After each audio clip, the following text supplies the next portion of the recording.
ইমাম মালিক রাহমাতুল্লাহি আলাইহির নাম আপনারা শুনেছেন। চারটা মাযহাবের মধ্যে একটা মাযহাবের নাম হলো মালিকি মাযহাব, যার নামের সাথে নিসবত করে মাযহাবের নামকরণ করা হয়েছে।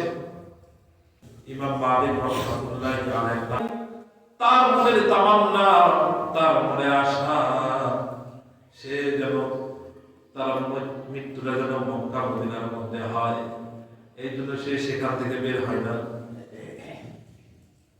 ঘুমের মধ্যে স্বপ্ন দেখলেন আল্লাহর হাবিব সাল্লাল্লাহু আলাইহি ওয়াসাল্লামের সাথে সাক্ষাৎ হয়েছে। সুবহানাল্লাহ বলেন।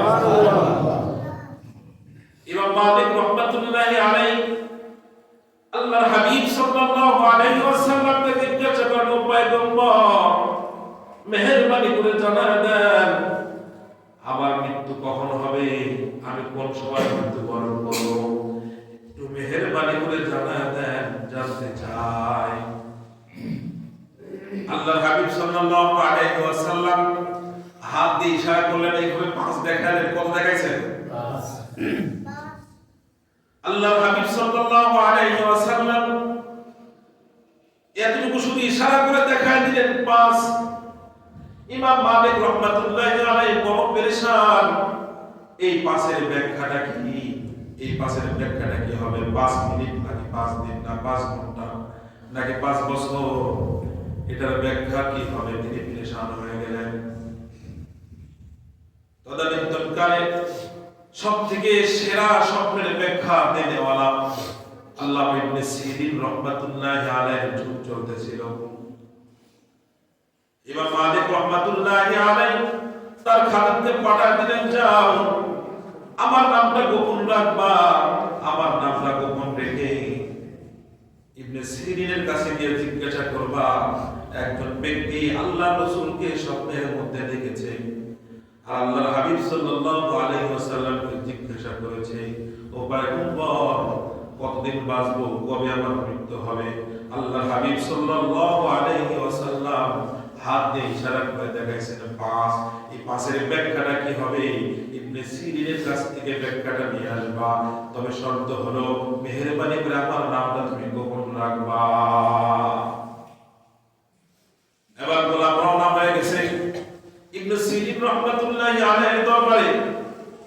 ইবনে সিরিন রাহমাতুল্লাহি আলাইহিকে জিজ্ঞাসা করলেন, ও ইবনে সিরিন, একজন ব্যক্তি স্বপ্নে দেখেছে আল্লাহর হাবিব সাল্লাল্লাহু আলাইহি ওয়াসাল্লামকে।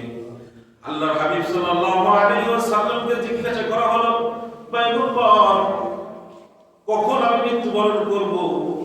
আল্লাহর হাবিব সাল্লাল্লাহু আলাইহি ওয়াসাল্লাম এই প্রশ্নের জবাবে হাত দিয়ে 5 দেখাইছেন। এটার ব্যাখ্যা কি হবে? ইবনে সিরিন রাহমাতুল্লাহি আলাইহি বলেন, স্বপ্নটা দেখছি কি সেটা আমি জানতে চাই। স্বপ্নের ব্যাখ্যা ব্যক্তি বিশেষ কি হতে পারে? বিভিন্ন ব্যাখ্যা হতে পারে, ব্যাখ্যার রূপ পাল্টে যেতে পারে। একজন হুজুরের কাছে গিয়ে প্রশ্ন করছেন একজন মহিলা, হুজুর আমি তো স্বপ্নের মধ্যে দেখেছি কোরআন কারিমের উপরে আমি প্রস্রাব করতেছি। বলেন নাউযুবিল্লাহ, আমি এই স্বপ্ন দেখে বড় পেরেশান। হুজুর স্বপ্নের ব্যাখ্যা বললেন যে, যাও তোমার গর্ভে একটা সন্তান হবে, সেই সন্তান কোরআনের হাফেজ হবে। সুবহানাল্লাহ। স্বপ্নের ব্যাখ্যা বিভিন্ন হতে পারে, এটা আল্লাহ পাক রব্বুল আলামিনের পক্ষ থেকে একটা যোগ্যতা। এটা এমন একটা মালাকা, এমন একটা যোগ্যতা যেটা আল্লাহ পাক রব্বুল আলামিন দান করেন। এটা এমন না যে কোরআনটা খুলে একটা স্বপ্নের ব্যাখ্যা দিতে বলা হয়ে যায়। কথা বুঝে আসছে নাকি ভাই? ইমাম মালিক রাহমাতুল্লাহি আলাইহি জিজ্ঞাসা করেন, ইমাম মালিক রাহমাতুল্লাহি আলাইহি গোলাম জিজ্ঞাসা করলেন, হুজুর স্বপ্নের ব্যাখ্যা মনে করেন আমি দেখছি, একজনের দেখছি, আপনি ব্যাখ্যাটা বলে দেন। বলে না, না হবে না, তোমার মতো লোক এই স্বপ্ন দেখতে পারে না। এই স্বপ্ন যে দেখেছে তাকে লাগবে, তাকে নিয়ে আসো, তখন আমি এই স্বপ্নের ব্যাখ্যা দিব। স্বপ্ন যে দেখেছে তাকে ছাড়া আমি এই স্বপ্নের ব্যাখ্যা তোমার কাছে দিব না। তো বলতেছে, হুজুর তিনি তো আসবেন না, পরে চলে গেছে। যাওয়ার পরে গোলাম বলতেছে, হুজুর আপনাকে ছাড়া স্বপ্নের ব্যাখ্যা সে বলবে না, স্বপ্নে যে দেখেছেন তাকেই লাগবে।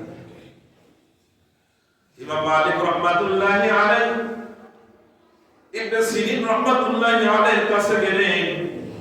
ইবনে সিরিন রাহমাতুল্লাহি আলাইহি ইমাম মালিক রাহমাতুল্লাহি আলাইহি উভয় যখন সাক্ষাৎ হয়ে গেল, ইমাম মালিক রাহমাতুল্লাহি আলাইহি ইবনে সিরিন রাহমাতুল্লাহি আলাইহি বলতেছেন, হুজুর আমি আমার নামটা গোপন রাখতে চেয়েছিলাম, এই সম্পর্কে কি ব্যাখ্যা হবে সেটাও তো আমি জানি না। এই বিভিন্ন ইজ্জতের ভয়ে আমি অন্য আমার গোলামকে পাঠিয়েছি আপনার কাছ থেকে স্বপ্নের ব্যাখ্যাটা জানার জন্য। ইবনে সিরিন রাহমাতুল্লাহি আলাইহি বলেন, হুজুর আপনি তো বহুত বড় একজন মুহাক্কিক আলিম দ্বীন, বহুত বড় একজন আলেম, জমানার একজন শ্রেষ্ঠ বুজুর্গ আপনি তো ভালো করেই জানেন যে সব কিছু বিষয় আছে যে বিষয়গুলোর জ্ঞান একমাত্র আল্লাহ রাব্বুল আলামিনের কাছেই আছে।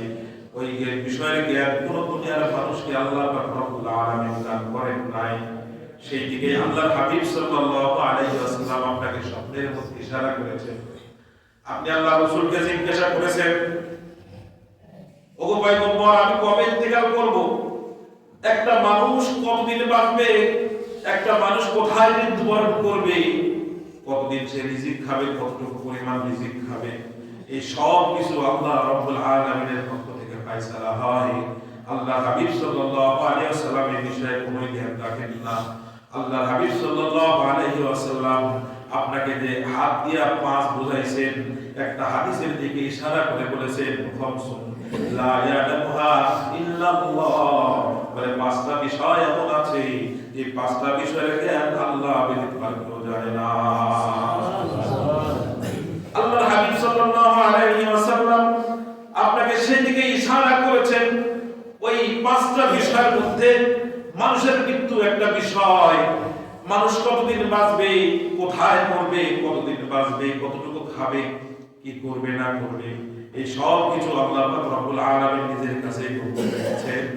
ওই বিষয়কে আল্লাহ পাক রব্বুল আলামিন কোন নবীকেও আল্লাহ তাআলা সেটার জ্ঞান দান করেন নাই।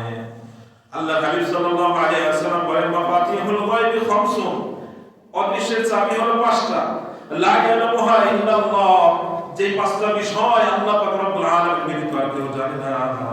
আল্লাহ পাক রব্বুল আলামিন বলেন, আল্লাহর হাবিব সাল্লাল্লাহু আলাইহি ওয়াসাল্লাম বলেন, লা ইয়ালামু মা তাগীদুল আরহাম, বলে পেটের মধ্যে রেহেম এর মধ্যে কি আছে এটা আল্লাহ পাক রব্বুল আলামিন ছাড়া কেউ জানে না। আল্লাহ পাক রব্বুল আলামিন ছাড়া কেউ জানে না। ওয়ালা মা ফিল আরহাম ওয়ালা মা ফি গাদিন ইল্লাল্লাহ, আগামীকাল কি হবে, আগামীকালকের মধ্যে কি আছে সেটাও আল্লাহ পাক রব্বুল আলামিন ছাড়া কেউ জানে না। ওয়ালা মা ফি গাদিন ইল্লাল্লাহ ওয়ালা ইয়ালামু মাতা ইয়াতিল মাতার, বৃষ্টি কখন হবে এটা আল্লাহ পাক রব্বুল আলামিন জানেন। আল্লাহ পাক রব্বুল আলামিন ছাড়া এটার জ্ঞান আল্লাহ তাআলা কাউকে দান করেন না। বৃষ্টি কখন কতটুকু হবে কেউ জানে নাকি বলেন? এখানে কতটুকু তাপমাত্রা আজকে, শীত হবে, ঠান্ডা হবে, কতক্ষণ পরে সূর্য উঠবে এটাও আল্লাহ তাআলা ছাড়া কেউ জানে না। কিছু সিম্পটম দেখে, কিছু লক্ষণ দেখে অনেকে বলতে পারে, সেটা অদৃশ্য জানার কিছু না, ওটা আল্লাহ তাআলার সৃষ্টির লক্ষণ দেখেই বলে। কথা বোঝা আসছে নাকি ভাই? ওয়ালা তাদরি নাফসুন বিআইয়ি আরদিন তামুত, 4 নম্বর হলো মানুষ কখন মৃত্যুবরণ করবে এই সম্পর্কেও আল্লাহ পাক রব্বুল আলামিন জ্ঞান কাউকে দান করেন নাই, এটার জ্ঞান আল্লাহর কাছে সংরক্ষিত। 5 নম্বর ওয়ালা ইয়ালামু মাতা তাকুমু সাআ, কেউ জানে না কিয়ামত কখন কোথায় কবে সংঘটিত হবে। কিয়ামত কবে সংঘটিত হবে এটাও কেউ আল্লাহ ছাড়া কেউ জানে না। কথা বুঝে আসছে নাকি ভাই? তবে কিয়ামতের কিছু লক্ষণ নিয়ে আমরা আলোচনা করতেছিলাম, যে লক্ষণগুলা দেখলে বুঝতে হবে যে কিয়ামত আর বেশি দূরে নয়, কিয়ামত দিন নিকটে চলে আসে, কিয়ামত আমাদের খুব কাছাকাছি চলে আসে। এর মধ্যে আজকে একটা হাদিস আমি আপনাদেরকে শোনাবো, যে হাদিসটা হযরত আনাস রাদিয়াল্লাহু তাআলা আনহু বর্ণনা করেছেন। আনাস রাদিয়াল্লাহু আনহু قال قال رسول الله صلى الله عليه وسلم, হযরত আনাস রাদিয়াল্লাহু তাআলা আনহু থেকে বর্ণিত, হযরত আনাস রাদিয়াল্লাহু তাআলা আনহু বলেন যে আমি এখন একটা হাদিস তোমাদেরকে বর্ণনা করব, যে হাদিসটা আমি কখনো বর্ণনা করি নাই।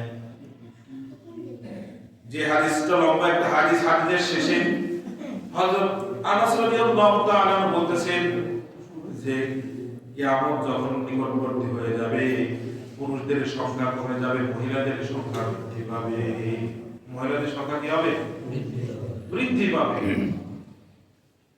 এমনকি একজন পুরুষের তত্ত্বাবধানে 40 জন মহিলা থাকবে। কতজন মহিলা? যদিও সেই সময়টা এখনো আসেনি। একজন পুরুষের তত্ত্বাবধানে 40 জন মহিলা থাকার সময় এখনো কি করে নাই? আসেনি। আরেক রাতের মধ্যে আসে একজন পুরুষের তত্ত্বাবধানে 50 জন মহিলা থাকবে। 50 জন মহিলার পক্ষে একজন পুরুষ থাকবে জিম্মাদার। কথা বুঝে আসছে নাকি ভাই? সেই সময়টা কিন্তু এখনো আসে নাই, তবে আসার লক্ষণ কিন্তু জারি হয়ে গেছে, আসার লক্ষণ চালু হয়ে গেছে। এখনো পর্যন্ত বাংলাদেশে পুরুষের থেকে মহিলাদের সংখ্যা প্রায় 30 লক্ষ বেশি। কত লক্ষ? সম্ভবত 30 লক্ষ বেশি প্রাপ্তবয়স্ক মেয়েদের সংখ্যা। কথা বুঝে আসছে কি ভাই? এরপর আল্লাহ রাসূল বলেন ওয়াইসুল জিনা, জিনার সংখ্যা বেড়ে যাবে। জিনার সংখ্যা কি হয়ে যাবে? কিয়ামতের আগে ঘরে ঘরে জিনা চলবে, ঘরে ঘরে জিনা। জিনা কতভাবে হতে পারে? চোখের জিনা, হাতের জিনা, পায়ের জিনা, অঙ্গ প্রত্যঙ্গের জিনা। এই চোখ দিয়ে আল্লাহ পাক রব্বুল আলামিন যেটা দেখতে বলেছেন সেটা দেখতে হবে, যেটা দেখতে নিষেধ করেছেন সেটা দেখা যাবে না। চোখ দিয়ে যদি দেখা হয় তাহলে এটা কিসের জিনা হবে বলেন? চোখের জিনা। মোবাইলে অশ্লীল ভিডিও, মোবাইলে খারাপ মহিলাদেরকে দেখলে এটা কিসের জিনা হবে? চোখের জিনা হবে। গায়ে মাহরামের সাথে প্রেম আলাপ করলে কিসের গুনাহ হবে? জবানের জিনা হবে। কিসের জিনা হবে? অন্তরে চিন্তা করলে কিসের জিনা হবে? অন্তরের জিনা হবে। কথা বুঝে আসছে নাকি ভাই? আল্লাহ রাসূল বলেন ওয়াইসুল জিনা, কি হবে? জিনা বৃদ্ধি পাবে, ইলম কমে যাবে, ইলম কমে যাবে। সাহাবায়ে কেরাম জিজ্ঞাসা করলেন তাহলে কি ইলম কমে যাবে মানে কি আল্লাহ তাআলা ইলম উঠায় নেবেন? কিভাবে উঠায় নেবেন? আরেক হাদিসের মধ্যে আল্লাহ রাসূল বলতেছেন ইন্নাল্লাহা লা ইয়ামলিকুল ইলমা, ইন্নাল্লাহা লা ইয়ানতাসিউল ইলমা ইনতিসাআন। আল্লাহ তাআলা ইলমকে ছোমেরে নিয়ে নেবেন না। ছোমেরে না বুঝেন? এখানে এটা আছে, এটা এইভাবে নিলাম, এটাকে ছোমেরে নেওয়া বলে না। থাবা মেরে তাড়াতাড়ি করে ছিনায় নেওয়া, এটাকে বলা হয় ছোমেরে নেওয়া, ইনতিসা বলা হয় আরবিতে। আল্লাহ তাআলা এইভাবে এটাকে উঠায় নেবেন না, টান মেরে ছোমেরে এটাকে উঠায় নেবেন না। ওয়ালাকিন ইয়াকবিদুল ইলমা বিকবদিল উলামা, উলামা কেরামদেরকে আল্লাহ তাআলা উঠায় নেবেন। বড় বড় উলামা কেরামদেরকে আল্লাহ তাআলা উঠায় নেবেন। যিনি চলে যাবেন সেই জায়গায় ঘাটতি আর কি হবে না? পুরা হবে। একজন মুহাক্কিক যোগ্য আলেমে দ্বীন যখন বিদায় হয়ে চলে যায় ওই জায়গা পুরা করার মতো আরেকজন আসে না। এইভাবে আস্তে আস্তে ইলম কমে যাবে, ইলম উঠে যাবে। তখন মানুষেরা অজ্ঞ মানুষের কাছে গিয়ে নিজের সমাধানের জন্য যাবে।